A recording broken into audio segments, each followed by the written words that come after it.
Back in the 7th generation, Sly Cooper developer Sucker Punch shifted from the popular animated stealth action series to something a bit more grounded, opting to go for an original IP in the form of a superhero game. That game turned out to be Infamous, a game that allows the player to choose a path of righteousness or infamy.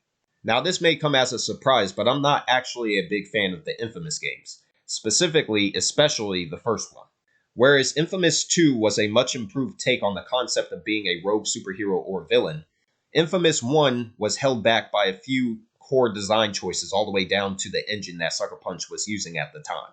During the time when this game was released, there was another super-powered free-roam open-world game that people were comparing this game to, and that game was Prototype. There would often be comparisons between Infamous and Prototype since they were similar in many regards. Often when the question was asked which game was superior over the other, Infamous was the game that was chosen, but I heavily disagree for one major reason. Infamous, while it's a decent game, it's not particularly a fun open-world experience, whereas with Prototype excelled at being just that. The free roam element in Prototype 1 destroys that same element as it's presented in Infamous.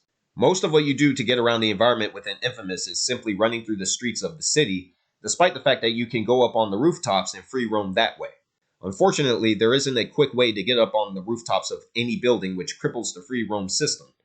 And this issue wouldn't be addressed until later games in the series. Prototype 1, by comparison, had that level of speed that a massive open-world game set in a city environment needs, which is why it was the better open-world game. It also had a much more interesting environment with the military bases and the soldiers fighting the infected in large sections of New York City, which is also a much more iconic location compared to the boring fictional city that you explore in Infamous 1.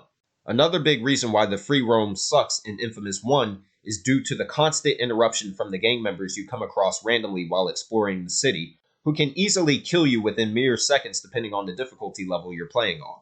What this does is stifle the exploration to where it comes grinding to a halt.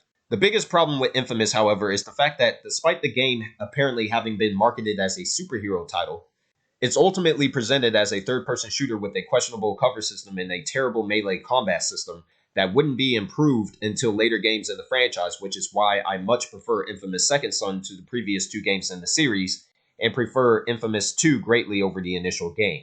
The combat system just feels bland and uninspired in this game, and it hasn't aged any better since the game's initial release years ago.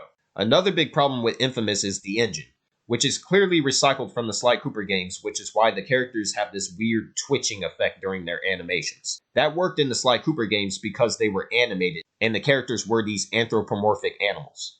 That same exact engine doesn't work in Infamous because the characters are human, so the game has this strange uncanny valley effect when it comes to the animations of the characters, and that's something that's always bothered me. This, of course, was greatly improved with later games in the series, but with regards to the first game, not so much. Now, the one saving grace with Infamous is that the storytelling is on point. Sucker Punch are some of the best developers in the industry purely when it comes to storytelling.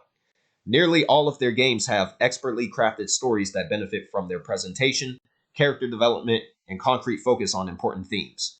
Infamous is no different in this regard, being presented as a comic book with cutscenes reminiscent of stop-motion animation. Everything from the game's opening to the conclusion makes for a good time, so if one is playing the game just to experience the story and nothing else, then so be it. Otherwise, it's just a window-dressed third-person shooter and not a very deep one at that. It hasn't particularly aged well, and the sequels within the series, those being Infamous 2 and especially Second Son, destroy it completely. So Infamous 1 is okay, but it's not something I particularly remember fondly, and don't really have any desire to experience again.